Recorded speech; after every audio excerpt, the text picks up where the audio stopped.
सुप्रभात दोस्तों। प्रभात हिंदी क्लासेस में आप सभी का हार्दिक स्वागत है। आज हम भक्तिकाल पढ़ने जा रहे हैं। ठीक है, भक्तिकाल जो कि हिंदी साहित्य का स्वर्ण युग है। मैंने आदिकाल समाप्त कर लिया है, तो आप लोगों ने अगर आदिकाल देखा नहीं है तो आप मेरे प्लेलिस्ट में जा सकते हैं। वहाँ पे मैंने ऐड कर दिया है आदिकाल, तो आप वहाँ पे क्लास देख सकते हैं। और आज से हम भक्तिकाल की शुरुआत करने जा रहे हैं।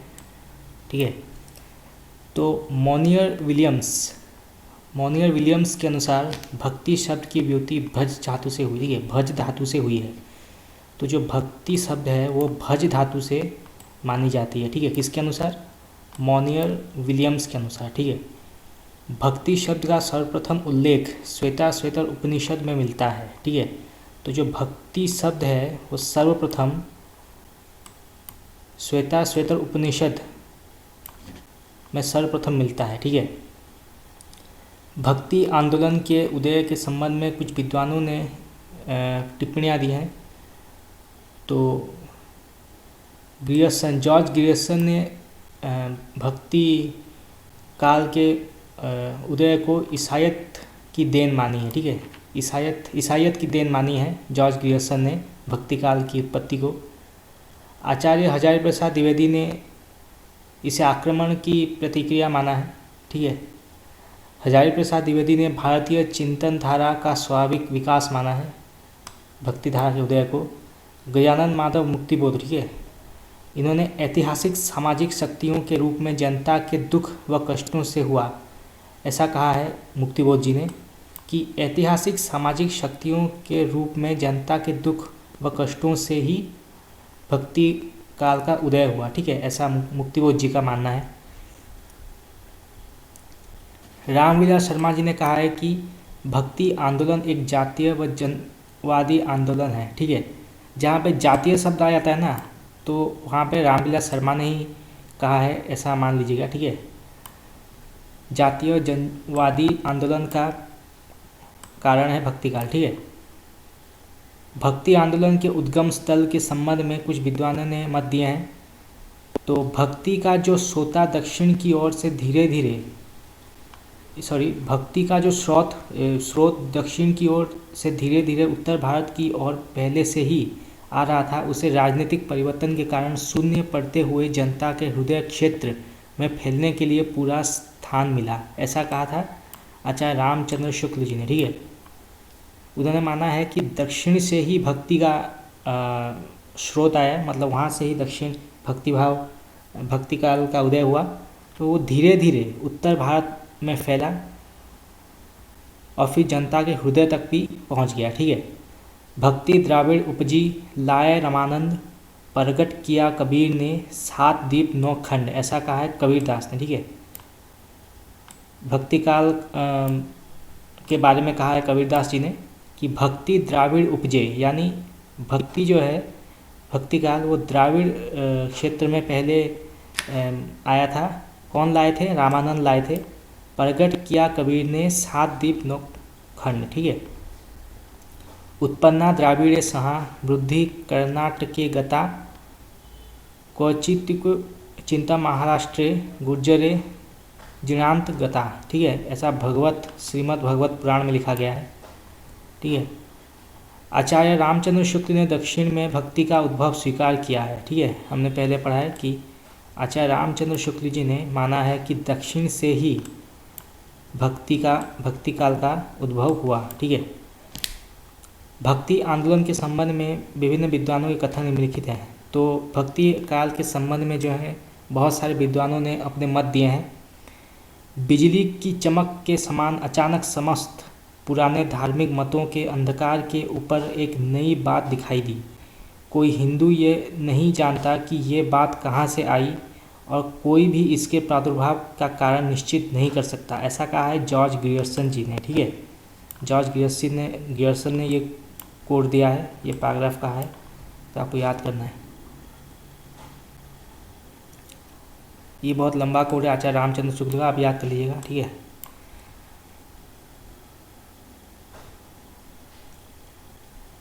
लेकिन जोर देकर कहना चाहता हूँ कि अगर इस्लाम नहीं आया होता तो भी इस साहित्य का बाहर आना वैसा ही होता है जैसे आज है, ठीक है। तो ये हजारी प्रसाद द्विवेदी जी ने कहा है, ठीक है, हजारी प्रसाद द्विवेदी जी ने कहा है।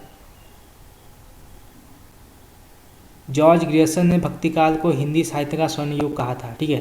तो जॉर्ज ग्रियर्सन जी ने भक्तिकाल को स्वर्ण युग कहा था, पहली बार उन्होंने ही कहा था।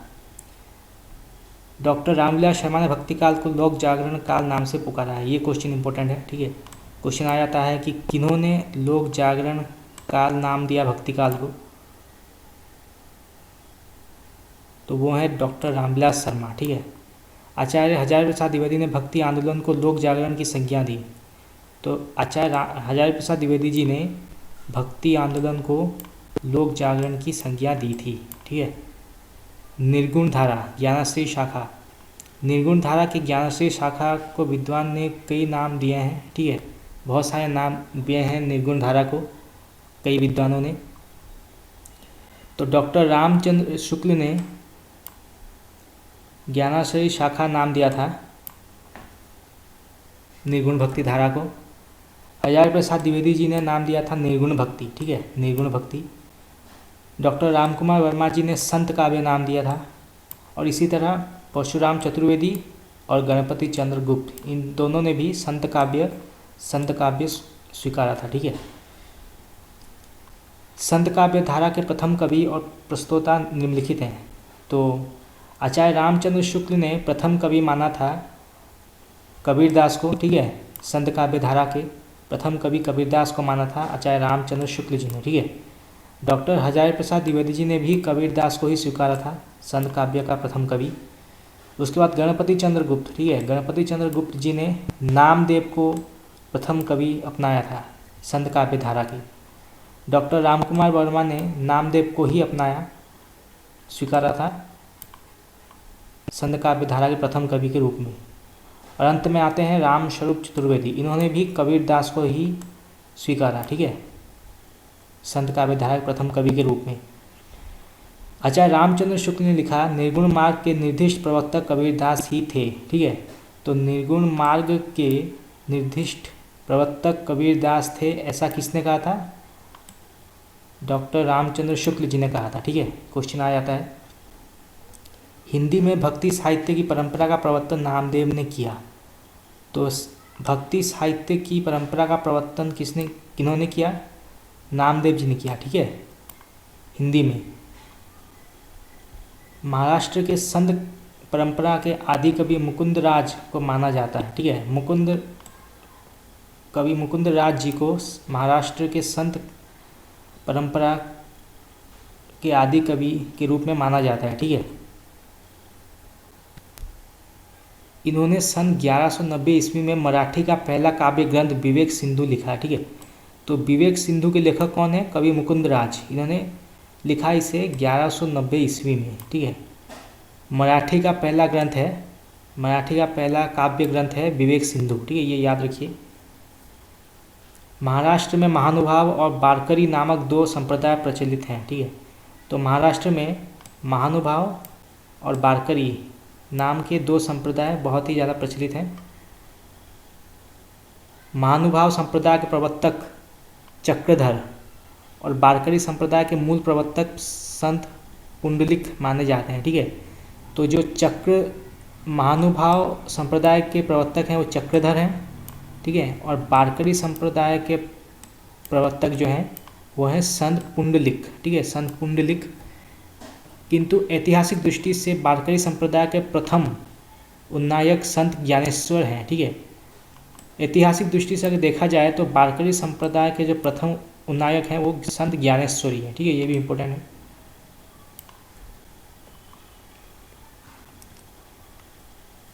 तो वारकरी संप्रदाय जो है, वारकरी जो हैं ये 1135 से लेकर 1215 ईस्वी, ठीक है, ये जाति से दर्जी थे। गुरु का नाम था बिस्वा खेचर, ठीक है। मराठी रचना इन्होंने अभंग लिखा और हिंदी में इन्होंने लिखा गुरु ग्रंथ साहिब, ठीक है।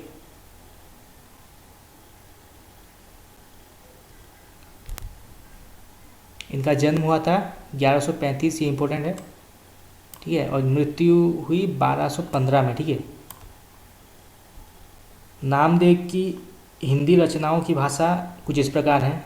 सगुण भक्ति के पदों की भाषा ब्रज है। ठीक है, तो नामदेव जी ने जो रचनाएं लिखी उसमें जो सगुण भक्ति के पद थे वो सारी ब्रज भाषा में थी। ठीक है, और निर्गुण पदों की भाषा नाथपंथियों द्वारा गृहीत खड़ी बोली या सदुघड़ी भाषा। ठीक है,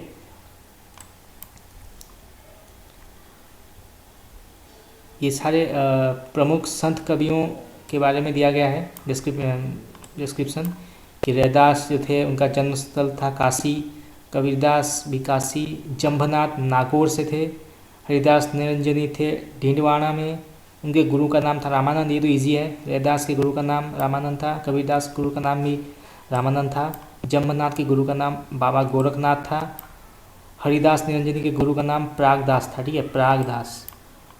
ये जाति से चमार थे रैदास। कबीरदास जुलाहा थे, ये तो आपको मालूम होगा। और जम्भनाथ जो थे वो राजपूत थे। ठीक है, राजपूत थे। कबीरदास के माता पिता का नाम था निरुनिमा। बाकी इन दो संतों के माता पिता के बारे में कोई जानकारी नहीं है। ठीक है,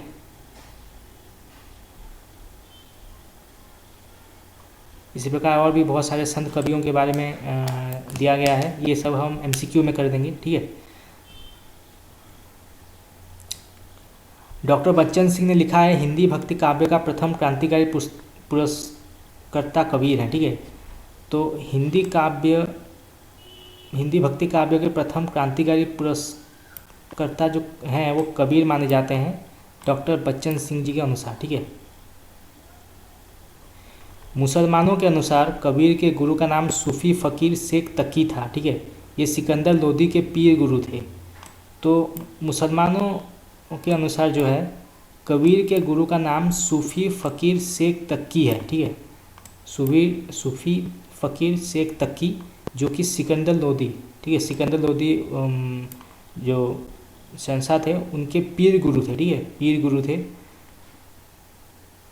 कबीर की वाणी का संग्रह उनके शिष्य धर्मदास, ये इम्पोर्टेंट है, धर्मदास ने बीजक नामक से सन 1464 ईस्वी में किया। ठीक है, तो जो कबीर की सारे वाणियों का जो संग्रह है वो उनके शिष्य धर्मदास ने बीजक नामक एक पुस्तक की रचना की, उसमें संकलित हैं। ठीक है,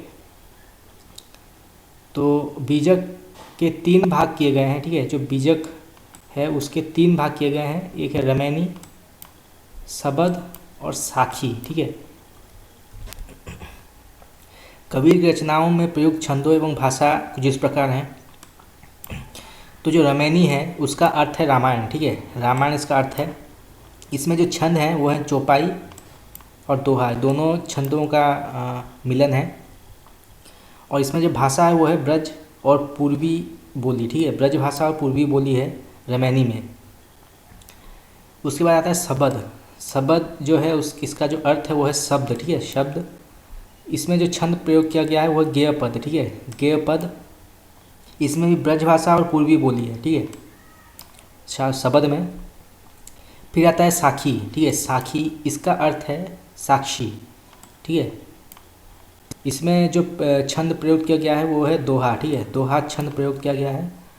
इसमें जो भाषा है वो राजस्थानी पंजाबी मिली खड़ी बोली। ठीक है, राजस्थानी और पंजाबी मिली खड़ी बोली मिलती है साखी रचना में। ठीक है, कबीरदास की भाषा को पंचमेल खिचड़ी, ठीक है, पंचमेल खिचड़ी, सद्धुकड़ी आदि नाम से भी अभिहित किया जाता है। ठीक है, तो एक क्वेश्चन आ जाता है कि कबीरदास की भाषा के अन्य नाम क्या हैं, तो वो है पंचमेल खिचड़ी और सद्धुकड़ी। ठीक है, आचार्य हजारी प्रसाद द्विवेदी ने कबीर को भाषा का डिक्टेटर कहा था। ठीक है, ये इंपॉर्टेंट है कि भाषा का डिक्टेटर किसे कहा जाता है, कबीरदास को किसने कहा था, डॉक्टर हजारी प्रसाद द्विवेदी ने। ठीक है, डॉक्टर हजारी प्रसाद द्विवेदी जी ने कहा था। आचार्य रामचंद्र शुक्ल के अनुसार कबीर की वचनावली की सबसे प्राचीन प्रति सन 1512 ईस्वी में लिखी है। ठीक है, आचार्य शुक्ल जी के अनुसार कबीर की वचनावली का सबसे प्राचीन प्रति सन 1512, ठीक है, ये इंपॉर्टेंट है, 1512 में लिखी गई थी। तो कबीरदास के भाषा के सर्वप्रथम संबंध में विद्वानों ने कुछ इस प्रकार मत दिए हैं। तो जो श्याम सुंदर दास थे, इन्होंने पंचमेल खिचड़ी नाम दिया था, पहली बार कबीर की भाषा को। आचार्य रामचंद्र शुक्ल ने कबीर की भाषा को नाम दिया था सद्धू कड़ी, ठीक है, सद्धू कड़ी। और आचार्य हजारी प्रसाद द्विवेदी ने दिया था भाषा का डिक्टेटर, ठीक है, भाषा का डिक्टेटर। कबीर की बानियों का सबसे पुराना नमूना गुरु ग्रंथ साहिब में मिलता है, ठीक है, ये इंपॉर्टेंट है कि कबीर जी के जो बानी है वो किस ग्रंथ में मिलता है, तो वो है गुरु ग्रंथ साहिब, ठीक है। कबीर के संबंध में महत्वपूर्ण कथन इस प्रकार है, इसमें कोई संदेह नहीं कि कबीर ने ठीक मौके पर जनता के उस बड़े भाग को संभाला जो नाथपंथियों के प्रभाव से प्रेम भाव और भक्ति रस से शून्य सुख पड़ता जा रहा था। ऐसा कहा था आचार्य रामचंद्र शुक्ल जी ने, ठीक है, कबीरदास के बारे में उन्होंने ये कोट दिया है। उन्होंने भारतीय ब्रह्मवाद के साथ सूफियों के भावात्मक रहस्यवाद, हठयोगियों के साधनात्मक रहस्यवाद और वैष्णवों के अहिंसावाद तथा प्रपत्तिवाद का मेल करके अपना पंथ खड़ा किया। ऐसा ये भी रामचंद्र शुक्ल जी ने कहा था, ठीक है, कबीरदास जी के बारे में। अगर आपको ये कोड याद रखने हैं तो आप एक काम कीजिएगा, आप पहले कुछ लाइन याद कर लीजिए और लास्ट के कुछ लाइन याद कर लीजिए, ठीक है, तो आपको मालूम पड़ जाएगा कि ये किसने कहा है और किसके बारे में कहा है, ठीक है। भाषा बहुत परिष्कृत और परिमार्जित ना होने पर भी कबीर की उक्तियों में कहीं कहीं विलक्षण प्रभाव और चमत्कार है। प्रतिभा उनमें बड़ी प्रखर थी, इसमें संदेह नहीं है। ऐसा ये भी आचार्य रामचंद्र शुक्ल जी का कोट है, ये भी उन्होंने कहा है कबीरदास जी के बारे में। कबीरदास की मृत्यु मगहर में हुई थी, ठीक है, मगहर नामक एक जगह है, वहाँ पे हुई थी कबीरदास जी की मृत्यु। कबीर की पत्नी का नाम लुई था तथा पुत्र पुत्री का नाम था कमाल और कमाली, ठीक है। कबीरदास की जो पत्नी का नाम था वो था लुई और उनके पुत्र पुत्री का नाम था कमाल और कमाली, ठीक है। संत रविदास, जिन्हें रविदास भी कहा जाता है, मीराबाई और उदय के गुरु माने जाते हैं, ठीक है। जो संत रविदास थे जो कबीर के साथ रहते थे, वो मीराबाई और उदय के गुरु थे, ठीक है। रविदास के 40 पद गुरु ग्रंथ साहिब में संकलित हैं, ठीक है। जो संत रविदास थे उनके भी पद जो हैं गुरु ग्रंथ साहिब में संकलित हैं और उसकी संख्या है 40, ठीक है, 40 पद संकलित हैं। गुरु नानक देव सिख संप्रदाय के मूल प्रवर्तक एवं आदि गुरु थे, ठीक है। तो सिख संप्रदाय के जो मूल प्रवर्तक और आदि गुरु थे वो थे गुरु नानक, ठीक है, गुरु नानक देव। गुरु नानक देव की पत्नी का नाम सुलक्षणी था, ठीक है, ये इंपॉर्टेंट है। गुरु नानक की पत्नी का नाम सुलक्षणी था तथा उनके 2 पुत्र थे, ठीक है, श्रीचंद और लक्ष्मीचंद, ठीक है। गुरु नानक देव जी के 2 पुत्र थे, एक का नाम था श्रीचंद और दूसरे का नाम था लक्ष्मीचंद, ठीक है, और पत्नी का नाम था सुलक्षणी। गुरु नानक देव की प्रमुख रचनाएं, उनकी प्रमुख रचनाएं कुछ इस प्रकार हैं। जपूजी, असादीवार, ये एग्ज़ाम में आ जाता है, जपूजी और असादीवार, रहीदास और सोहिला, ठीक है, ये 4 हैं, गुरु ग्रंथ साहिब में संकलित हैं। ये 4 जो है वो गुरु ग्रंथ साहिब में संकलित हैं। जपूजी नानक कबीर दर्शन का सार तत्व है, ठीक है। जो जपूजी है इसमें नानक दर्शन का सार तत्व मिलता है। नसीहतनामा नानक देव की महत्वपूर्ण रचना है, ठीक है। एक और ग्रंथ है ये, एक और रचना है नसीहतनामा, ये बहुत ही महत्वपूर्ण रचना है नानक देव जी की।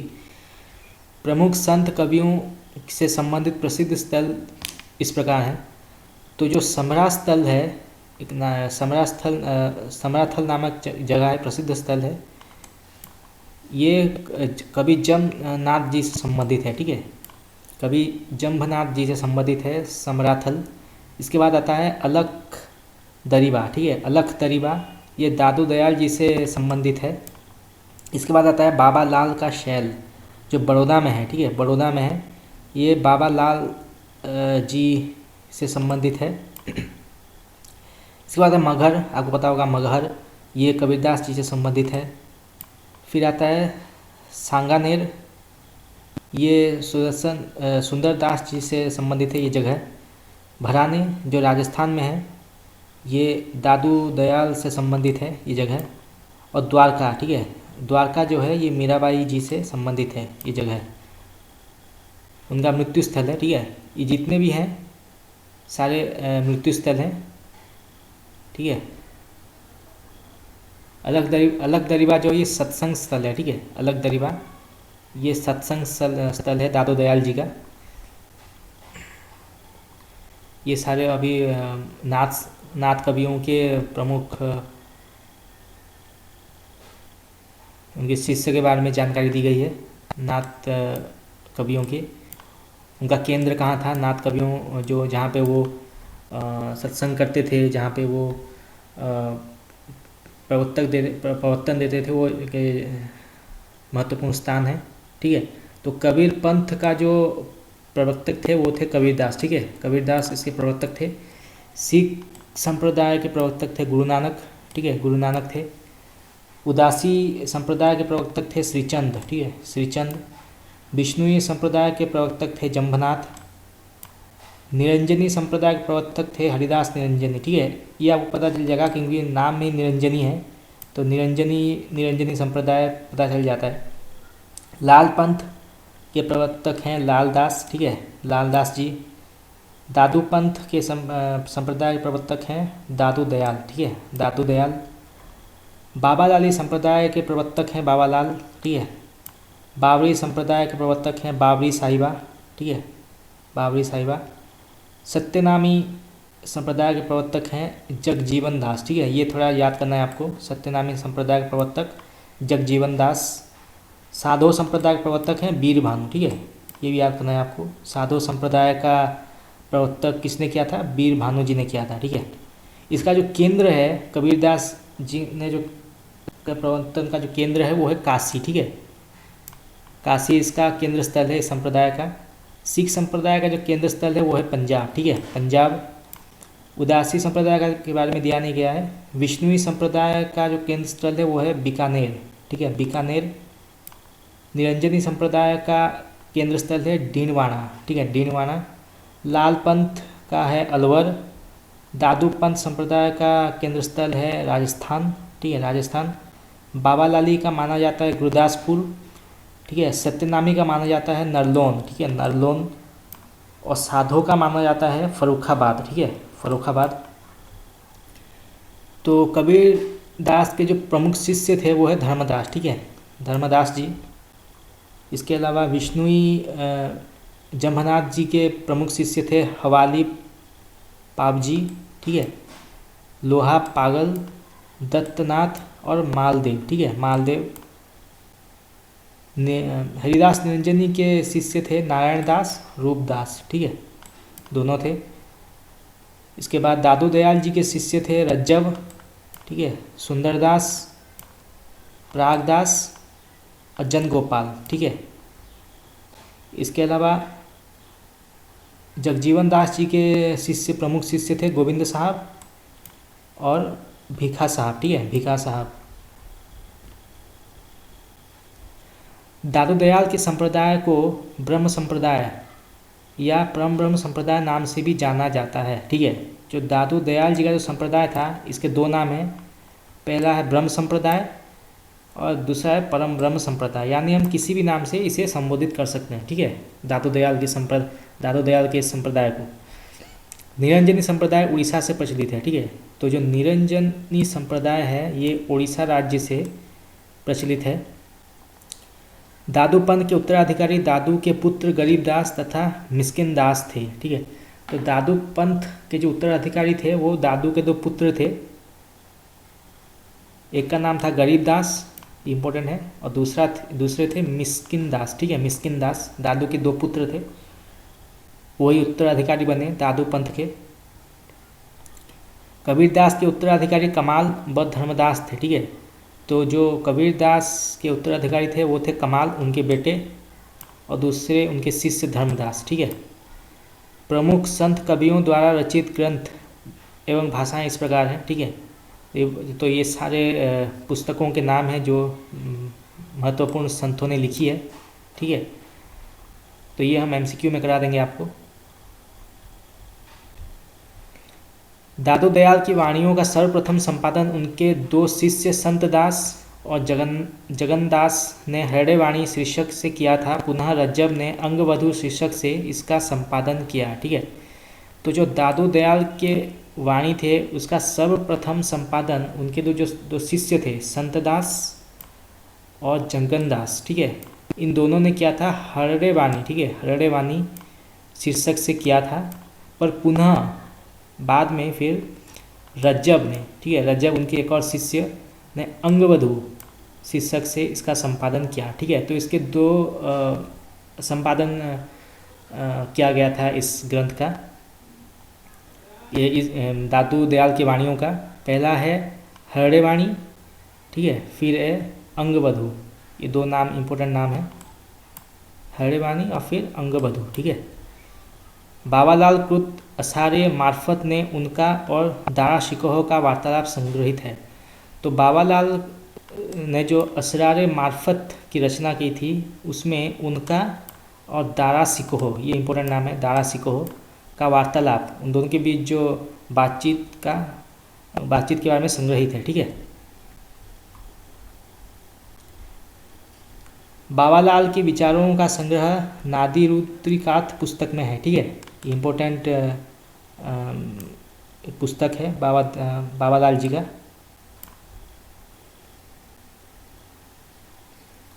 तो अब आते हैं धर्मदास। ठीक है, प्रमुख हिंदी के अन्य प्रमुख संत कवि, और भी बहुत सारे संत कवि हैं। तो पहले आते हैं धर्मदास, जो कि कबीरदास जी के शिष्य थे। इनका जो जन्मस्थल था वो था बाधोगढ़। ठीक है, बाधोगढ़।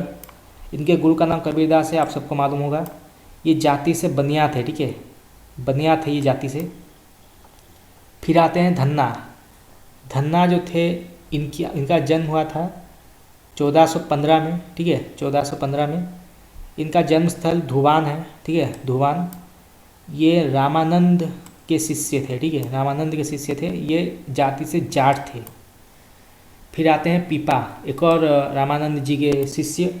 ये 1425 में इनका जन्म हुआ, गगोरो नगर में। ठीक है, गगोरो नगर, गगरू नगर। इनके गुरु का नाम रामानंद है। ठीक है, सेन कवि, इनका जन्मस्थल है बाधोगढ़। ठीक है, इनका भी जन्मस्थल बाधोगढ़ है।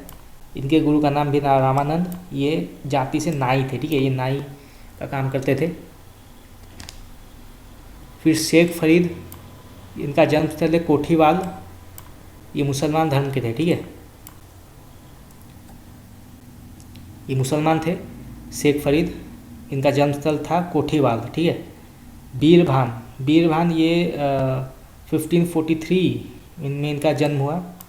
इनके गुरु का नाम था उदयदास। ठीक है, उदयदास। बाबरी साहिबा के गुरु का नाम था मायानंद। ठीक है, मायानंद।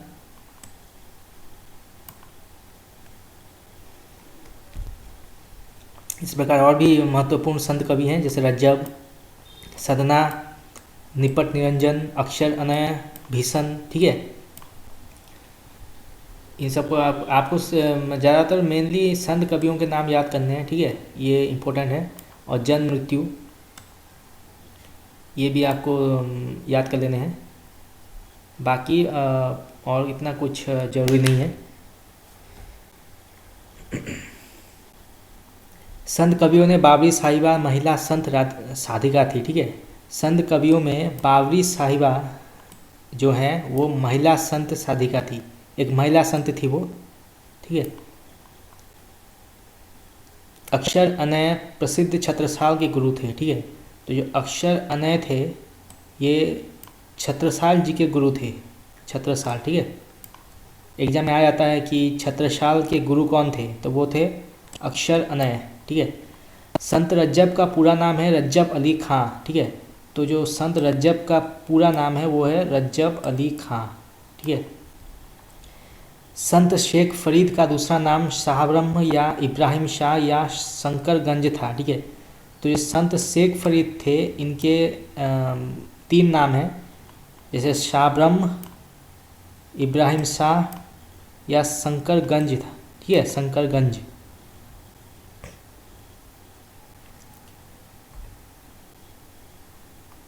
इसके अलावा जो संत सिख कवि थे, ठीक है, संत सिख कवि थे, इनकी संख्या 1 2 3 छः संत कवियों के बारे में परिचय दिया गया है, ठीक है, उनके बारे में डिस्क्राइब किया गया है। तो पहले गुरु थे गुरु अंगद, ठीक है, गुरु अंगद। फिर आए गुरु अमरदास, ठीक है, गुरु अमरदास। फिर आए गुरु रामदास, ठीक है। फिर आए गुरु अर्जुन देव, ठीक है।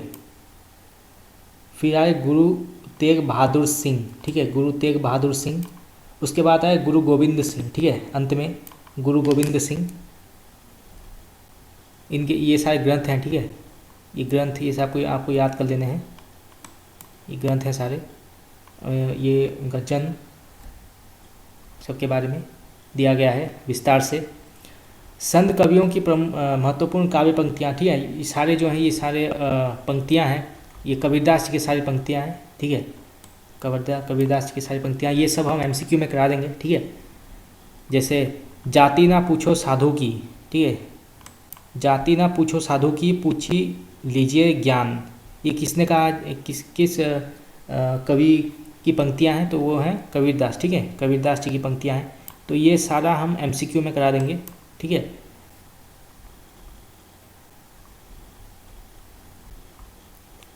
इसके अलावा संत नामदेव जी के भी पंक्तियाँ हैं। इसके अलावा गुरु गोविंद देव जी की भी पंक्तियाँ हैं, बहुत सारी पंक्तियाँ हैं। रैदास जी की पंक्तियाँ हैं, दादू दयाल जी की पंक्तियाँ हैं, ठीक है। मलुकदास जी की पंक्तियाँ भी संग्रहित हैं, सुंदरदास जी की भी हैं। बहुत सारे संत कवियों के बारे में दिया गया है, विस्तार जानकारी दी गई है, उनके पंक्तियों के बारे में बताया गया है, ठीक है। इसके बाद जो दूसरा नंबर आता है वो है निर्गुण धारा, ठीक है, निर्गुण धारा प्रेम मार्गी यानी सूफी शाखा, ठीक है, सूफी पंथ का इसका दूसरा नाम प्रेम मार्गी है, ठीक है, प्रेम मार्गी शाखा भी कहा जाता है सूफी मार्ग को, ठीक है। तो भारत में सूफी धर्म का प्रचार प्रसार जो है वो 12वीं शताब्दी में ख्वाजा मोइनुद्दीन चिश्ती ने किया था, ठीक है, ख्वाजा मोइनुद्दीन चिश्ती जी ने किया था भारत में सर्वप्रथम सूफी धर्म का प्रचार प्रसार, ठीक है। कब किया था? 12वीं शताब्दी में, ठीक है। किन्होंने किया था? ख्वाजा मोइनुद्दीन चिश्ती, ठीक है, ये आपको याद करना है। तो सूफी धर्म की संक्षिप्त रूपरेखा इस प्रकार है, ठीक है। तो इस्लाम के 2 भाग हैं, शरा बेशरा, ठीक है। शरा को सनातनी कहा गया, बेशरा को सूफी, ठीक है। तो जो सूफी है इसको 4 भागों में बांटा गया है। पहला है चिश्ती संप्रदाय, ठीक है, जो पहले आया चिश्ती संप्रदाय। उसके बाद आया सुहरावर्ती संप्रदाय, ठीक है, सुहरावर्ती संप्रदाय। उसके बाद आया कादरी संप्रदाय, ठीक है, कादरी संप्रदाय। उसके बाद अंत में आया नक्शबंदी संप्रदाय, ठीक है। 4 संप्रदाय थे सूफी मत के, ठीक है। तो जो चिश्ती मत है इसके 2 भाग हैं, पहला है साबिरी, ठीक है, और दूसरा है निजामी, ठीक है। उसके बाद सुहरावर्ती के 5 इसके 5 भाग हैं। पहला आता है जलाली, ठीक है, फिर मखदूमी, ठीक है, मखदूमी, फिर मिरन शाही, ठीक है, फिर आता है शाही, दौला शाही, फिर आता है इस्माही शाही, ठीक है, इस्माही शाही। और फिर कादरी संप्रदाय के 2 भाग हैं, ठीक है, वहाबिया और रजाकिया, ठीक है। ये टेबल आपको याद कर लेना है, इम्पोर्टेंट टेबल है एग्ज़ाम के नज़रिए से देखा जाए तो, ठीक है। ये सूफी धर्म का रूपरेखा है, ठीक है। तो प्रमुख सूफी संप्रदाय की संक्षिप्त रूपरेखा इस प्रकार है, ठीक है। तो जो चिश्ती संप्रदाय है उसके जो प्रवक्तक थे वो थे आबू अब्दुल्ला चिश्ती, ठीक है, आबू अब्दुल्ला चिश्ती। भारत में इसका प्रवर्तन किया मोइनुद्दीन चिश्ती जी ने और जलालुद्दीन सुर्खपोश ने, ठीक है, जलालुद्दीन सुर्खपोश जी ने किया। नहीं सॉरी, सुहरावर्ती संप्रदाय का भारत में प्रवर्तक किया जलालुद्दीन सुर्खपोश जी ने, ठीक है। सुहरावर्ती संप्रदाय का जो प्रवर्तन भारत में किया जलालुद्दीन सुर्खपोशी ने, ठीक है।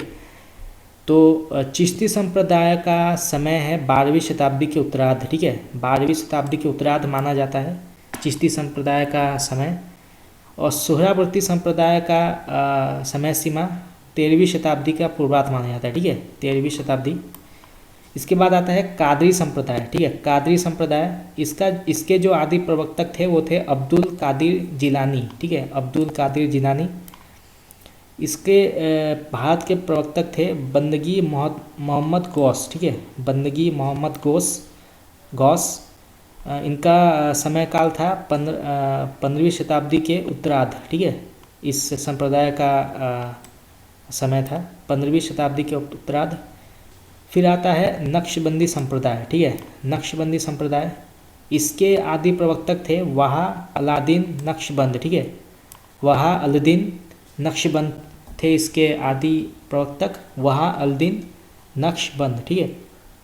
तो भारत में इस संप्रदाय का प्रवर्तन किया मोहम्मद बाकी ने, ठीक है, मोहम्मद बाकी जी ने किया। और गिलाहा बैरंग ने किया, ठीक है, गिलाहा बैरंग जी ने भी किया भारत में इसका प्रवर्तक नक्शबंदी संप्रदाय का। इसका समय है 16वीं शताब्दी, ठीक है। इस संप्रदाय का समय है 16वीं शताब्दी, ठीक है। तो सूफी दर्शन को तसव्वुफ कहते हैं, ठीक है। सूफी को जो है वो तसव्वुफ भी कहा जाता है। सूफी शब्द की व्युत्पत्ति इस प्रकार हुई है, मतलब सूफी शब्द के बहुत सारे अर्थ बताए गए हैं, ठीक है। तो सूफ शब्द को ऊन माना गया है, ठीक है, ये इंपॉर्टेंट है, एग्जाम में आ जाता है। सफ़ को पंक्ति का अर्थ दिया गया है, ठीक है, इसे पंक्ति भी कहा जाता है। सूफा को चबूतरा अर्थ दिया गया है, ठीक है, चबूतरा। फिर आता है सोफिया, ठीक है, सोफिया को विद्या माना जाता है, ठीक है, विद्या। और सफ़ा को पवित्र या निर्मल भी माना जाता है, ठीक है, 2 नाम है सफ़ा के, तो ये भी इम्पोर्टेंट है, इसको भी याद करना ज़रूरी है।